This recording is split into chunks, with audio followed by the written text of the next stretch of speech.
कार्यक्रम के पुण्यार्जक है प्रबंधकारी कार्यकारिणी एवं ट्रस्ट समिति, रजत मंदिर निर्माण कमेटी, निकटवर्ती जैन समाज, श्री दिगंबर जैन अतिशय क्षेत्र बंधा, जिला टीकमगढ़, मध्य प्रदेश।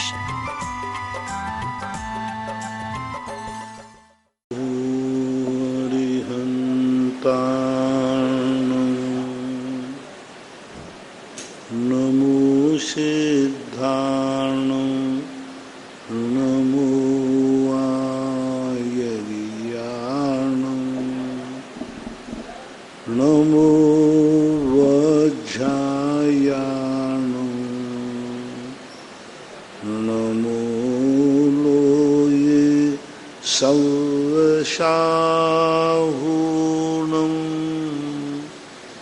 पंच परमेष्टि भगवान की जय। आचार्य श्री गुरुवर कुंद कुंद महाराज की जय। आचार्य श्री गुरुवर विद्यासागर महाराज की जय। परम पूज्य निर्यापक श्रवण मुनि श्री सुधा सागर जी महाराज की जय। राजीव जैन शरणार्थी हमारा पाटन गुरुवर नमोस्तु। महाराज जी की जिज्ञासा है कि भाव और भाव परिवर्तन किसे कहते हैं? भाव परिवर्तन कहलाता है चरर गति के जो जीव हैं उसमें जितने प्रकार के भाव होते हैं उन भावों को क्रम से धारण करना। जैसे नरकों के भाव हैं तो प्रथम नरक में, प्रथम पार्ले में, प्रथम बिल में, और वहाँ जितने बार जीव रहते हैं उतने बार वहाँ जन्मना। फिर दूसरे नरक में जितने जीव जिस बिल में रहते हैं उतने बार वहाँ जन्मना। वहाँ से त्रियंचों के जितने भेद हैं सभी त्रियंचों के भेदों में जन्मना। त्रियंच जितने सांप, बिच्छू, छिपकली, कीड़े मकोड़े जितने प्रकार की जातियाँ हैं सब में एक एक बार जन्म लेना। मनुष्यों में जितने प्रकार की वैरायटियाँ हैं सब में, देवों में जितने प्रकार के देव हैं, भवनवासी, व्यंतर, ज्योतिर, ये सब में लेने के बाद एक भाव परावर्तन होता है। और भाव परावर्तन परिणामों के ऊपर आश्रित है। एक जघन्य परिणाम से लेकर के उत्कृष्ट परिणाम तक व्यक्ति जितने बार वह परिणामों में जा सके उसको भाव परावर्तन कहते हैं। ईमा जैन गुड़गांव गुरुवर नमोस्तु। महाराज जी की जिज्ञासा है कि दिगंबर जैन धर्म में ही ये 16 शुद्धि की बात आती है, अन्य संप्रदायों में, अन्य जो मत हैं उनमें 16 वगैरह की बात नहीं आती है। अभिषेक पूजन और आहारचर्या को लेकर जो 16 आदि वस्त्र पहनते हैं, तो 16 के वस्त्र नहीं पहनते? 16 वस्त्र, हाँ 16 के वस्त्र, शुद्धि के वस्त्र पहनते हैं आहारचर्या में और अभिषेक में। तो महाराज जी ये जैन धर्म में ऐसा क्यों ये विधान बनाया गया, इसका क्या लॉजिक है? मांसाहारी व्यक्ति क्या 16 का पहनेगा? तो स्वयं ही शुद्ध रूप नहीं है, उसकी शुद्धि क्या की जाएगी? तो सबसे बड़ी चीज है शुद्धि वही होती है जो 16 वर्णी हो, जिनका मन वचन काया शुद्ध हो, 16 का हो।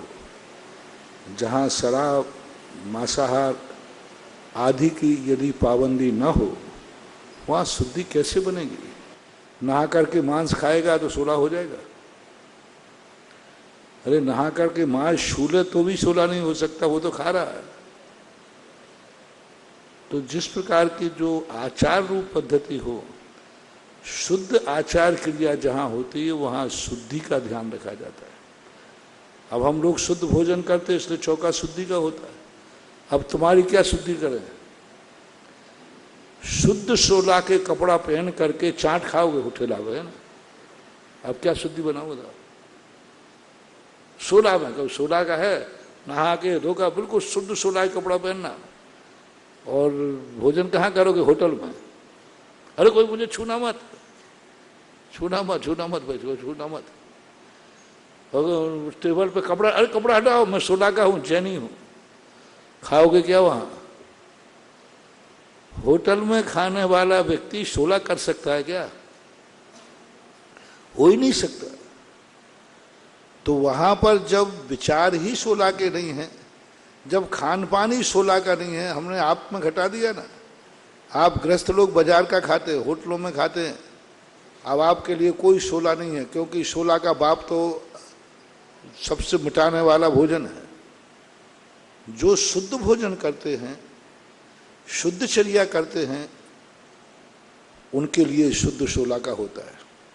जैसे मुनिराजों को, त्यागी वृत्तियों को, प्रतिमाधारियों को, ब्रह्मचारी ब्रह्मचारिणियों को, ये शुद्ध खाते हैं इसलिए 16 है। आप लोगों को कोई 16 नहीं है, करते नहीं, आप गृहस्थों में कोई 16 नहीं करता।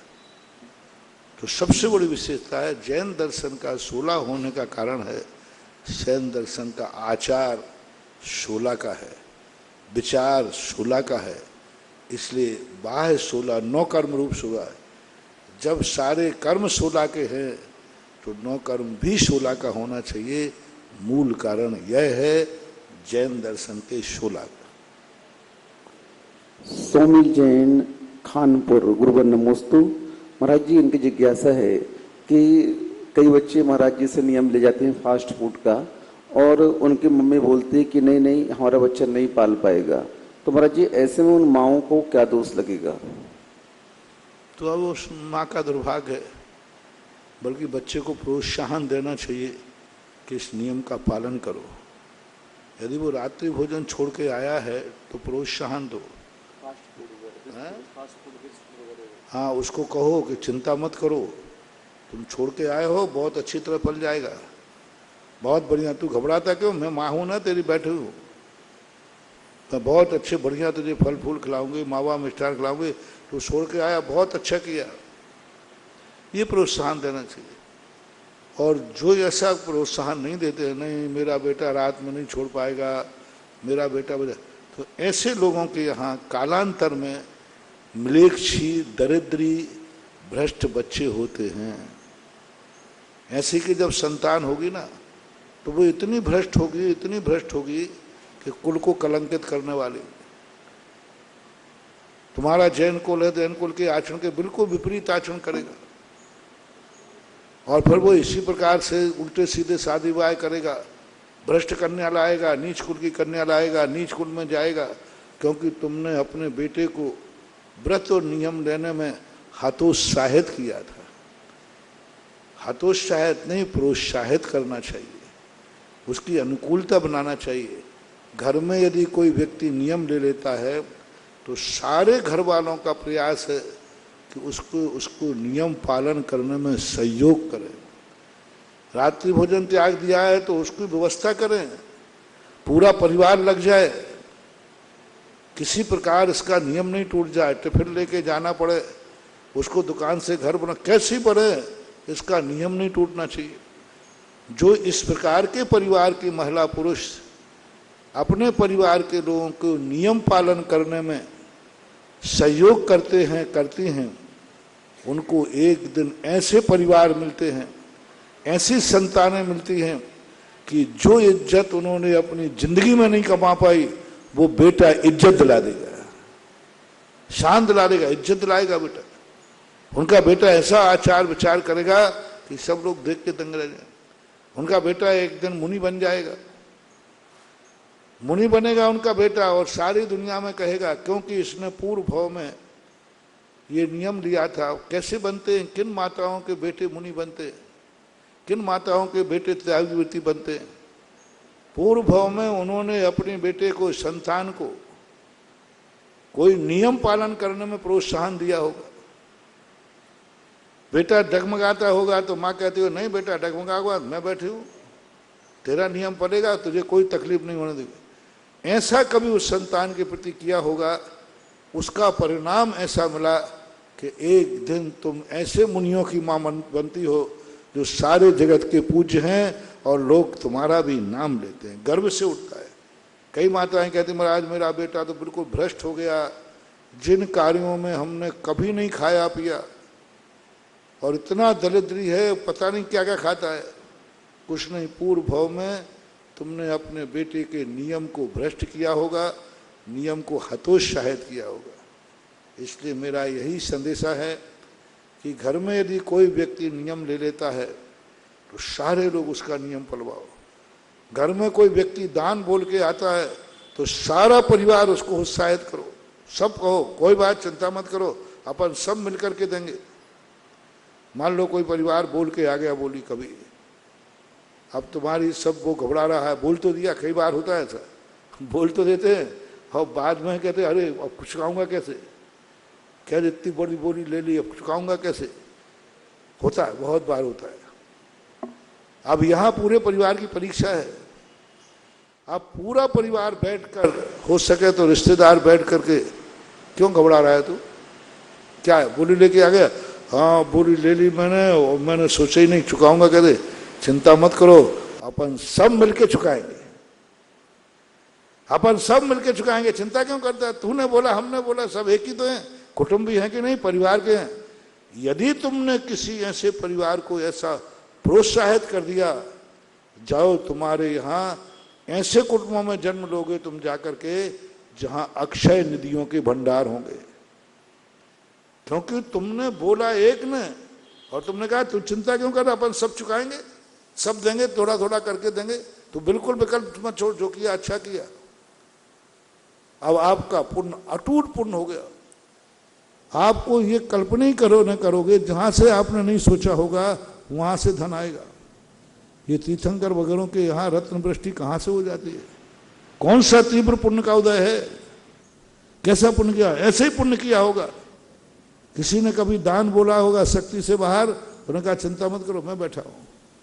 और जो व्यक्ति परिवारों में दान बोल के आते हैं और क्लेश करते हैं, अब तुम ही चुकाना, ध्यान रखना, मैं एक कौड़ी नहीं दूंगा, तुम्हारे हिस्से में देना, भाई भाई लड़ता है, तूने बोला है अब तू चुकाएगा, हम एक कौड़ी भी नहीं देंगे,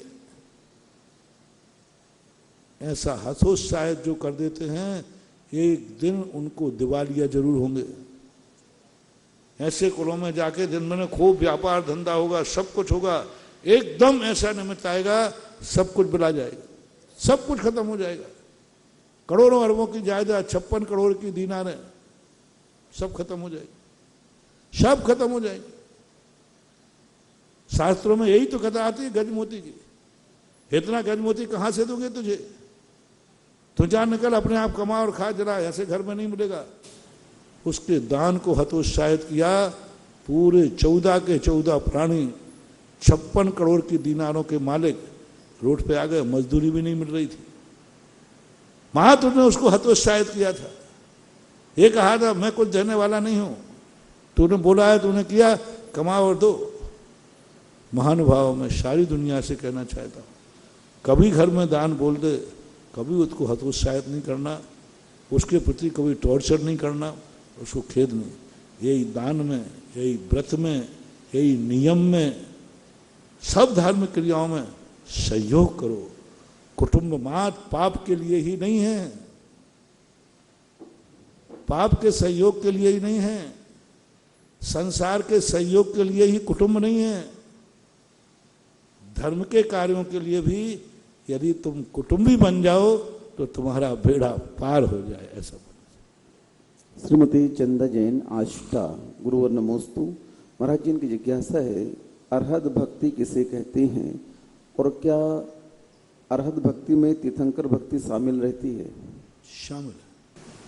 अरहंत भक्ति का अर्थ ही तीर्थंकर भक्ति का स्वरूप है। अरहंतों की भक्ति द्रव्य गुण पर्यायों से करना, उनका द्रव्य स्वरूप क्या है, उनका पर्याय स्वरूप क्या है, उनके गुण क्या हैं, सारे रूप में उनका गुणानुवाद करना, वो अरहत भक्ति आती है। जयमाला पिंडारमिया, वर्धमान मार्बल बांसवाड़ा, गुरुवर नमोस्तु। महाराज जी, इनकी जिज्ञासा है, क्या स्वर्गों में भी स्वाध्याय देवलोग करते हैं और उस स्वाध्याय से क्या मिथ्यात्व का भंजन उन देवों का होता है क्या? स्वर्गों में करते हैं बराबर, शास्त्र नहीं होते वहाँ, शैवसम होता है, कंठस्थ होता है, पूरा डिस्कशन करते हैं और उसके माध्यम से कई लोग सम्यक्त को प्राप्त होते हैं। धर्म श्रवण भी उनको होता है, क्यों नहीं होता है, तत्व चर्चा करते हुए बोधि की प्राप्ति होती है। जितेश जैन, बंटी जैन, भोपाल, गुरुवर नमोस्तु। महाराज जी, इनकी जिज्ञासा है, संक्लेश किसे कहते हैं और क्या संक्लेश से मात्र संक्लेश किसे कहते हैं और संकलेश से क्या मात्र पाप का ही आश्रय होता है या पुण्य का भी बंध होता है? संकलेश अभिप्राय के ऊपर आश्रित होता है। संकलेश कोई ना तो आर्य ध्यान है ना धर्म ध्यान है। संकलेश एक उस वस्तु का नाम है जिस कार्य को करना चाहता है कर नहीं पाता, जैसा वो होना चाहता है वैसा हो नहीं पाता। तो संकलेश दो रूप में होता है। एक सांसारिक संकलेश होता है, एक पारमार्थिक संकलेश है। आज मंदिर नहीं जा पाया, अति संकलेश हो रहा है। आज सामायिक छूट गई, उसे हमारे शास्त्रों में संकलेश न कह के पश्चाताप कहते हैं। जब संसार के विषय भोग वस्तु के अभाव में व्यक्ति अंतर जलता है तो उसको संकलेश बोलते हैं। जब धार्मिक क्रियाएं छूट जाने पर वो अंदर अंदर दुखी होता है उसे पश्चाताप कहते हैं। दोनों ताप दोनों में, लेकिन ये धार्मिक क्रिया छोड़ने पर उसको क्लेश हो रहा है। आज मेरा मंदिर छूट गया, आज सामायिक छूट गई, आज ये छूट गया, जो उसको क्लेश हो रहा है, आकुल व्याकुल परिणाम हो रहे हैं, वो सब धर्म ध्यान के अंतर्गत है, प्रायश्चित है। स्पष्ट उल्लेख किया, अंतो अंतो डज्जमी। डज्जमी का अर्थ अंदर अंदर जल रहा है। पश्चाताप की अग्नि शब्द का प्रयोग किया। पश्चाताप की अग्नि में जल रहा है ऐसा मुमुक्षु, तपस्वी, प्रायश्चित तप का धारण करने वाला। और वही व्यक्ति यदि संसार को लेकर के जल रहा है तो वह संकलेश है, आर्त ध्यान। ये प्रश्न महाराज जी एक बार आ चुका है, पुनः आप इसका उत्तर दे दे। पंकज जैन, मुंबई। गुरुवर नमोस्तु। जो प्रश्न आपने पूछा, संकलेश में पाप का ही आश्रय, ऐसा नहीं। यदि संकलेश पश्चाताप के रूप में है तो नियम से पुण्य का ही आश्रय है। यदि संकलेश भाव से संसारिक का है तो पाप का आश्रय आया है। तीर्थंकर आदि प्रकृति के लिए भी संकलेश शब्द का प्रयोग किया। वहाँ क्या भाव आता है? जगत कल्याण का। मैं कैसे क्या करूं, सबको सम्यक दृष्टि बना दो। ऐसा क्या करूं भगवान, सबको आपके दर्शन करा दो।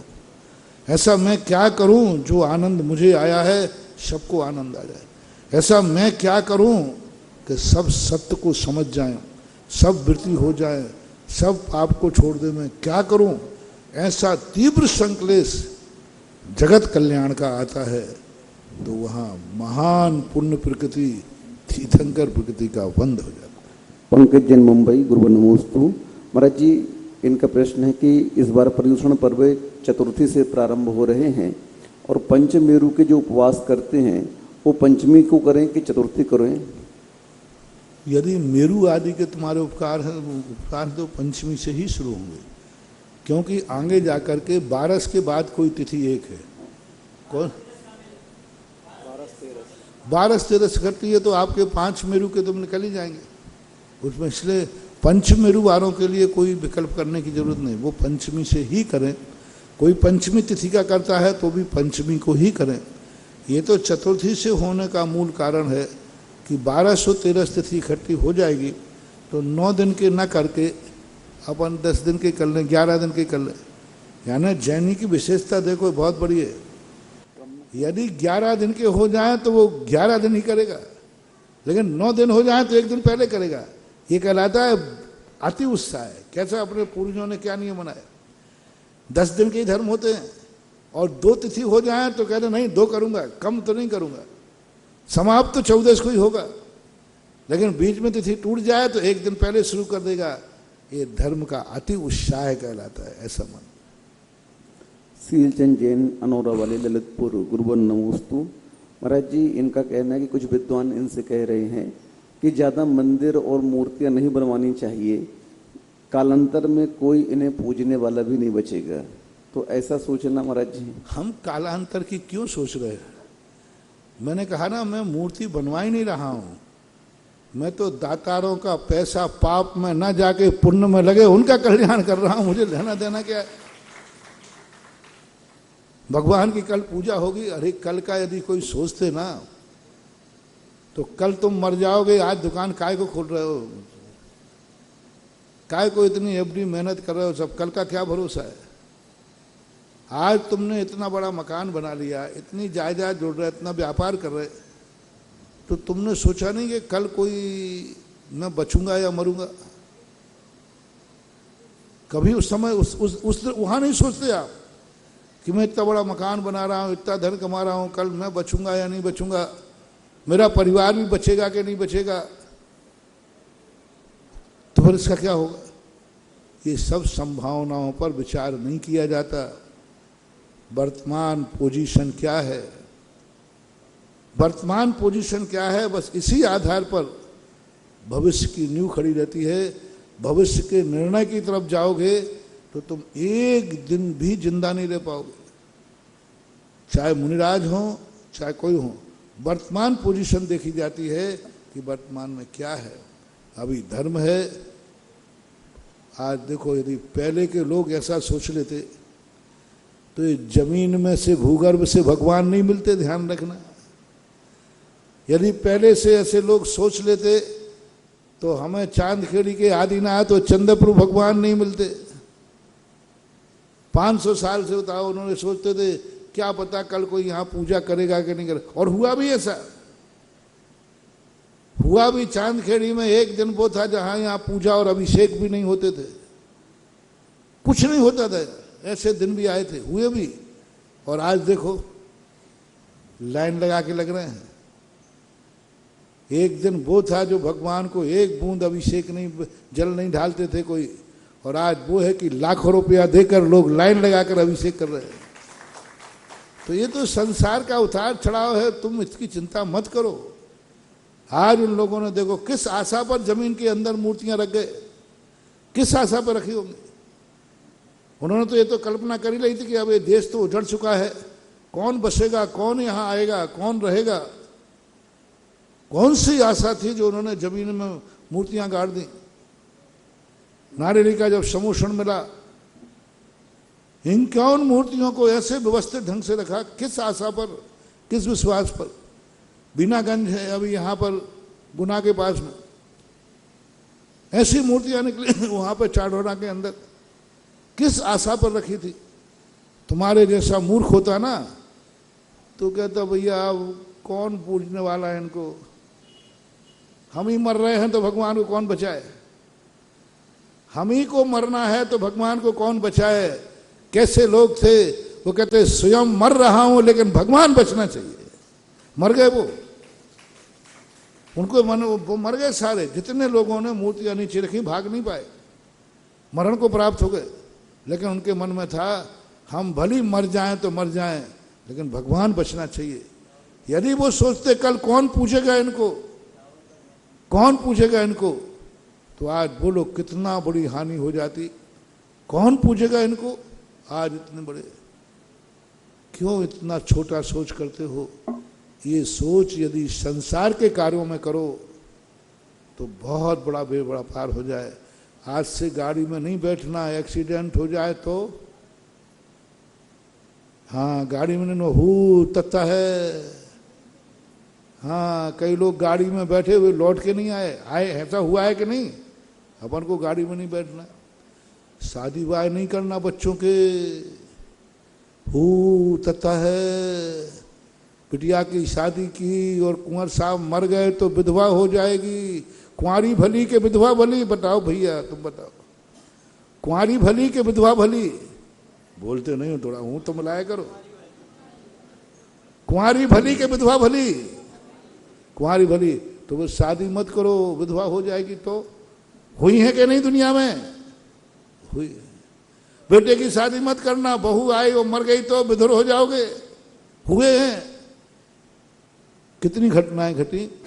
ऐसे ऐसे परिवार गए हैं जो घर से पूरा परिवार निकला, पुनः ताला खोलने वाला भी नहीं बचा। कौन, कश्मीर का राज्यपाल का परिवार था ना, कौन था, नहीं कश्मीर का राज्यपाल भी प्लेन में ऊपर चले गए। तो ये सब संभावनाएं यदि करोगे तो इस संसार मार्ग में संभावना करो। परमार्थ मार्ग में तो यही कहो ये धर्म कब तक रहेगा, जब तक सूरज चांद रहेगा। हमें शिलालेखों के अंदर मिला बड़े बड़े शिलालेख मिले हमने कई पुराने, उसमें सूरज और चंद्रमा बने रहते, शिलालेख एक तरफ सूरज एक तरफ। मैंने कहा ये क्या है? तो वो बनाने वाला क्या सोच रहा है, जब तक ये सूरज चांद रहेगा तब तक हमारा मंदिर अमर रहेगा। कितना बड़ा छोटा सोच है तुम्हारा। ये भाव के ये जितनी मूर्तियां बैठ रही हैं ये जब तक अमर रहेंगी जब तक आकाश में सूरज और चांद रहेगा। ऐसे नारे लगाते ना आप लोग, जब तक सूरज चांद रहेगा, जब तक सूरज चांद रहेगा, जैन धर्म का नाम रहेगा, मुनियों का सम्मान रहेगा। ये है बांधवों महानुभाव, क्यों छोटा कर रहे हो?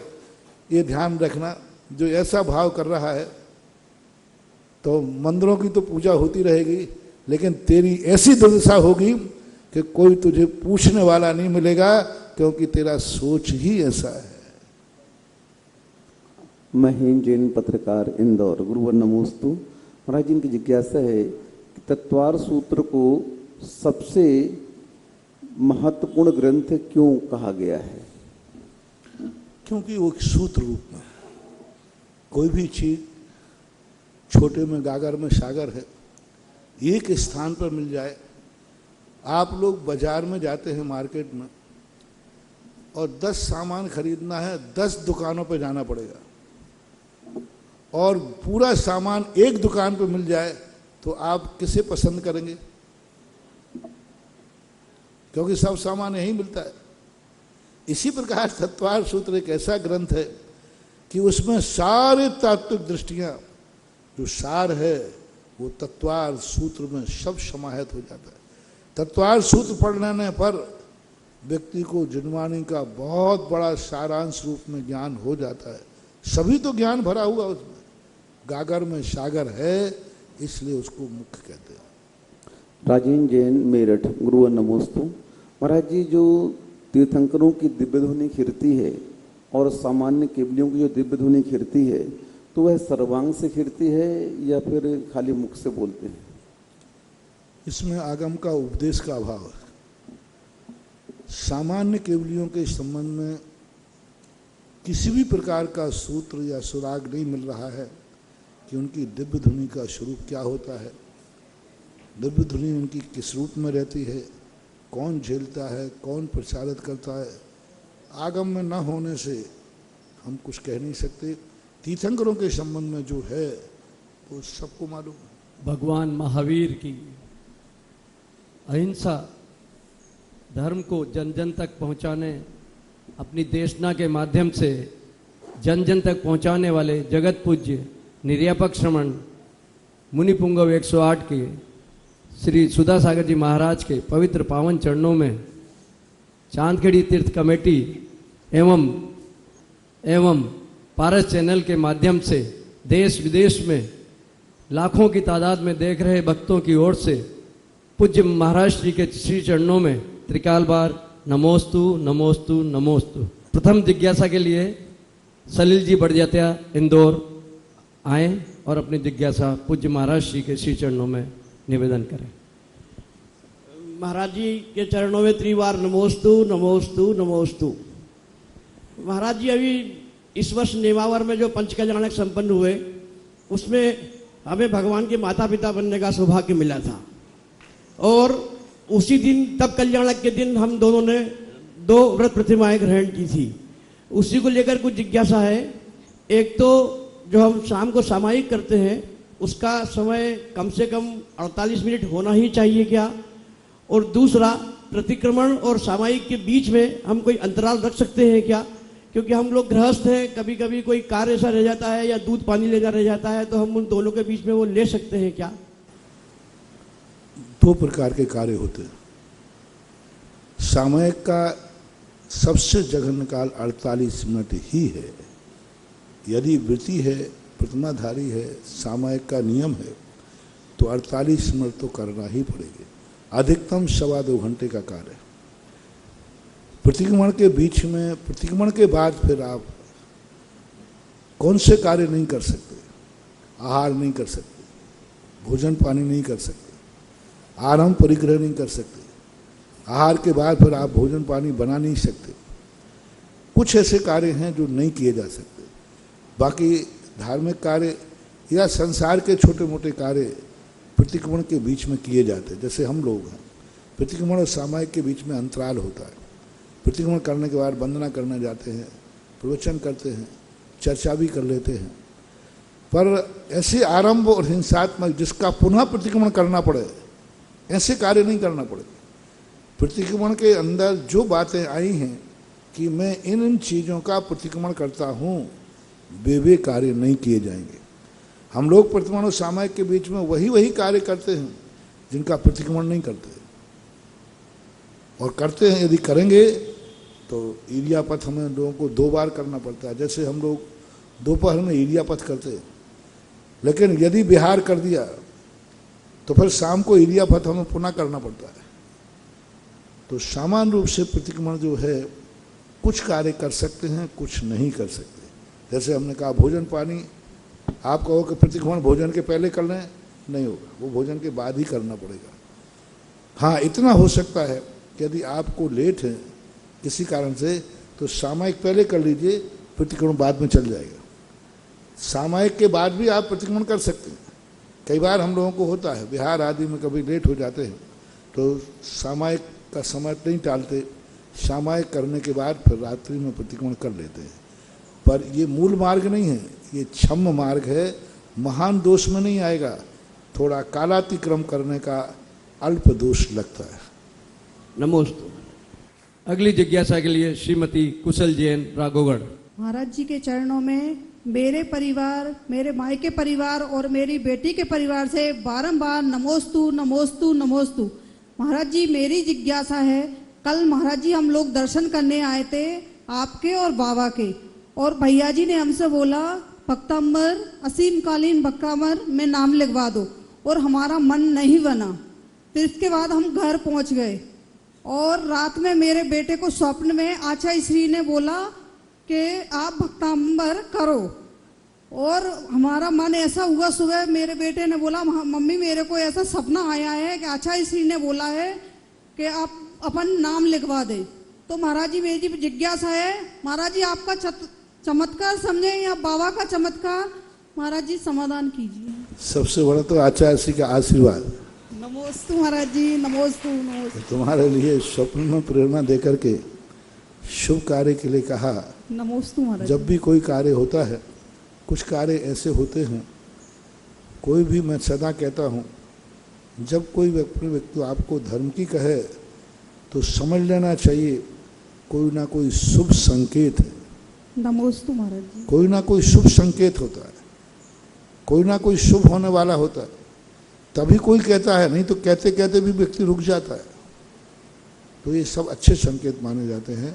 श्री अभिषेक जैन, भोपाल, अपनी जिज्ञासा प्रेषित करें। पूज्य गुरु महाराज के चरणों में मेरा, मेरे परिवार और सभी गुरु भक्तों की ओर से नमोस्तु नमोस्तु नमोस्तु। गुरुदेव, मेरी जिज्ञासा है कि लोग कहते हैं कि बीतरागी भगवान कुछ देते नहीं, कुछ करता धरता नहीं है, तो हम बीतरागी भगवान से कुछ भी अपेक्षा ना करें और ये क्षेत्रपाल, पद्मावती आदि रागी देवी देवताओं से अपनी मन्नतें पूरी करा लें, तो क्या गुरुदेव ये उनसे अपेक्षा करना, अपने संकटों को दूर करने की अपेक्षा करना उचित है? सूरज कभी किसी को प्रकाश नहीं देता, और सारा जगत सूर्य से प्रकाशित होता है, वो प्रकाश देता नहीं है। नदी किसी का प्यास नहीं बुझाती, लेकिन सारी दुनिया नदी के पानी से प्यास बुझा लेती है। तो ये कुछ ऐसी चीज़ें हैं। सूर्य इसलिए नहीं निकलता है कि हमें दुनिया को प्रकाश देना है, उसकी कोई ड्यूटी नहीं है, कोई नौकरी नहीं है। वो तो एक अपनी नियत धारा में निकलता है, उसका भाव भी नहीं कि तुम प्रकाश से कुछ काम लो या ना लो, लेकिन सारा जगत उससे प्रकाशित होता है। इसी प्रकार तीर्थंकर हैं, वो सूर्य के समान किसी को कुछ देते नहीं हैं, लेकिन जगत में जो कुछ भी मिलता है सब उन्हीं से मिलता है, लेने वाला चाहिए। आज प्रातः काल मैंने प्रवचन दिया था, भगवान किसी को कुछ नहीं देते, लेकिन भगवान से जो मिलता है वो दुनिया में कहीं नहीं मिलता। भगवान का मंदिर हमें बनाना है, भगवान को हमें बैठालना है, भगवान का अभिषेक का जल हमें लाना है, अभिषेक हमें करना है, और गंधोदक भी हमारे लिए लेना है। तो ये कुछ बातें जो ऐसी हैं, जो बातें निषेधात्मक नहीं हैं, विवेकात्मक, निषेधात्मक नहीं है। निषेधात्मक यदि मान लिया जाए तो अनर्थ हो जाए। भगवान कुछ देते नहीं ऐसा यदि मान लिया जाए तो दूसरी लाइन भी लिखना पड़ेगी। भगवान कुछ देते नहीं ये एक लाइन है, भगवान के बिना कुछ मिलता नहीं ये दूसरी लाइन है। जब मैं गुजरात गया तो एक मंदिर में लिखा था धर्म क्रिया न थी। मैंने प्रवचन में दिया कि मैंने कहा ये लाइन गलत लिखी है, ठीक नहीं है। तो उन्होंने कहा महाराज जी ये लाइन मिट नहीं सकती क्योंकि जिन लोगों ने लिखा है वो पावरफुल है। मैंने कहा मिटाने का तो मैंने कहा ही नहीं, मिटाने तो कहा ही नहीं। एक बार बादशाह ने बीरबल से कहा मैंने एक लाइन खींच दी, बिना मिटाए बिना छुए इसको छोटी करो। उन्होंने कहा साहब इतना सा काम है। बोले ध्यान रखना मेरी इस लाइन को छूना नहीं। बोले नहीं छूंगा। उसके नीचे बड़ी लाइन खींच दी, छोटी हो गई। मैंने कहा नहीं इस लेखा को मिटाना नहीं। कमेटी के एक बड़े व्यक्ति ने लिखा है क्रिया धर्म न थी, बस इसके नीचे एक और लिख दो क्रिया बिन धर्म न थी। क्रिया धर्म नहीं है लेकिन क्रिया के बिना भी धर्म नहीं है। तो ऐसा यदि मान लिया जाए भगवान कुछ देते नहीं, भगवान के बिना कुछ मिलता नहीं, ये भी ध्यान रखना। अगली जिज्ञासा के लिए सुश्री शिवानी जैन पिपराई। पूज्य मुनिश्री के चरणों में मेरा और मेरे परिवार का बारंबार नमोस्तु।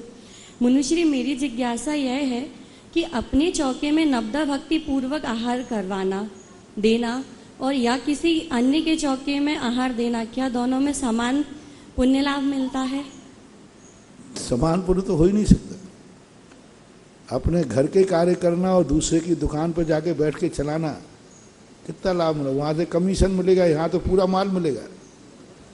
अपनी दुकान पर बैठ करके यदि माल बेचोगे तो पूरा का पूरा मुनाफा तुम्हारा है, और दूसरे की दुकान पर दूसरे का माल बेचोगे तो वो थोड़ा कमीशन दे देगा, माल पूरा थोड़ी प्रॉफिट देगा। दूसरे का उधार लेकर माल बेचने में कमीशन मिलता है और स्वयं की दुकान खरीद के स्वयं का माल बेचने में पूरा प्रॉफिट मिलता है। दूसरे के चौके में जाने के कोई भी विशेष लाभ नहीं है। ठीक है, एक व्यवस्थाओं की दृष्टि से बनाया गया, अभाव में बनाया गया। कुछ स्थानों पर शास्त्रों में ऐसा आता है दूसरे के चौकों में कितने चौके दूर जाकर पंक्ति से 7, 8 ऐसा कुछ उल्लेख आता है। तो देने का प्रावधान तो है, लेकिन सबसे अच्छा कौन है? श्रेष्ठ वही है। हमने उदाहरण दे दिया, कमीशन कितना मिलेगा और स्वयं की दुकान होगी तो प्रॉफिट पूरा मिलेगा। राजकुमार जैन झालरा पाटन। और अगली जिज्ञासा के लिए तैयार रहें रिदम जैन गुना। नमोस्तु गुरुवर, नमोस्तु नमोस्तु। महाराज जी, पूजन के अष्टद्रव्य में बहुत से क्षेत्रों में जो थाली बनाई जाती है अष्टद्रव्य की, उसके पहले अभिषेक का पानी कुएं से लाया जाता है, जीवाणी की जाती है, और उस पानी को दूसरे दिन गर्म करके फिर अभिषेक के में काम ले लिया जाता है। ये कहाँ तक उचित है? और दूसरा जो अष्टद्रव्य की थाली बहुत सी जो अछूती रह जाती है, उसके भी बादाम लौंग वगैरह दूसरे दिन काम में ले लेते हैं, तो ये उचित है या अनुचित है? पहले पानी के संबंध में, कच्चा पानी 2 दिन 3 दिन 4 दिन तक चल सकता है जब तक उसमें गंध ना, दुर्गंध ना आवे। क्योंकि टांके में भी तो रखा ही हुआ पानी है, टंकी में ही रखा हुआ तो पानी है। टांके में कोई नई झील तो आ नहीं रही, स्टोर को पानी किया है। एक पानी की टंकी में भी त्यागी वृत्ति अपना बरसात का पानी रख लेते हैं और पूरा काम चलाते हैं। फिर ब्रह्मचारी जैसा इकट्ठा कर लेता है तो चलाता रहता है, कुएं नहीं मिलते तो क्या, तो कोई बात। कच्चा पानी ले सकते। गर्म करने के बाद पानी 24 घंटे तक ही उपयोग के योग्य है, फिर उसको आप उपयोग में नहीं ले सकते। कच्चे पानी की कोई मर्यादा नहीं होती, कच्चा पानी बिलछानी डलती जाए। हाँ, कच्चे पानी में यदि दुर्गंध आ जाए, कुछ हो जाए, तो फिर छोड़ देना चाहिए उसको। तो दूसरे दिन महाराज जी जीवाणी फिर होगी ना उसकी? जीवाणी को पुनः उसमें डालना पड़ेगा जाकर। हाँ, वहीं जाके डालना। आप मान लीजिए एक कैन में भारी पानी भर के ले आए, बहुत दूर जाना पड़ता है, तो आप लेके आ गए एक बार में, अब आप प्रतिदिन की बिलछानी उसी कैन में डालते जाइए और अंत में जब थोड़ा पानी बचे उसको उसी कुएं में भेज देना चाहिए, व्यवस्था होना चाहिए। रिदम आदि द्रव्य के धोने के बाद आज की धुली हुई द्रव्य कल काम नहीं आएगी। बादाम और लौंग अलग चीज होती है जिसमें अनाज का संकल्प है। चढ़ी हुई द्रव्य तो कभी लेती नहीं कोई, कैसे हो। यदि अनाज चावल है वो द्वारा धोया नहीं जा सकता, उसको कल के लिए नहीं सुखा के रख सकते। बादाम है, लौंग आदि हैं, ये यदि गीली होने पर आप पूर्णतः सुखा सकते हैं तो सुखा सकते हैं। जैसे नारियल है, नारियल गीला हो गया और आज कभी शांति धारा में आपने लिया, आज काम नहीं ले पाए, उसको रख देते, कल काम ले सकते। तो कुछ द्रव्य ऐसी हैं जो धुलने के बाद सकरे नकरे का दोष नहीं आता है। लेकिन अनाज वाली वस्तुएं हैं जैसे चावल है वो नहीं ले सकते, क्योंकि चावल अंदर पानी प्रवेश कर जाता है। अनाजों में भी कुछ धुले हुए अनाज भविष्य में काम आते हैं, जैसे गेहूं, दाल, बुंदेलखंड आदि तरफ गेहूं को बराबर पानी में डाल के धोया जाता है और पूरा धो करके उसको सुखाया जाता है। दालों को पानी में डाला जाता है, पूरा सुखाया जाता है और फिर सूखा हुआ अनाज चौके में काम आता है। धुलने के बाद सूखा हुआ अनाज चौके में काम आता है। सूखी गीली हुई धुली हुई दाल बाद में सुखा करके काम आती है। तो कुछ अनाज धुलने के बाद काम आ सकते हैं। चावल आदि में क्योंकि वो अपने आप में एक अंदर का चावल है, इसलिए उसमें नहीं उपयोग करना चाहिए, क्योंकि उसमें पानी अंदर प्रवेश कर गया है। इस कार्यक्रम के पुण्यार्जक है प्रबंधकारी कार्यकारिणी एवं ट्रस्ट समिति, रजत मंदिर निर्माण कमेटी, निकटवर्ती जैन समाज, श्री दिगंबर जैन अतिशय क्षेत्र बंधक, जिला टीकमगढ़, मध्य प्रदेश।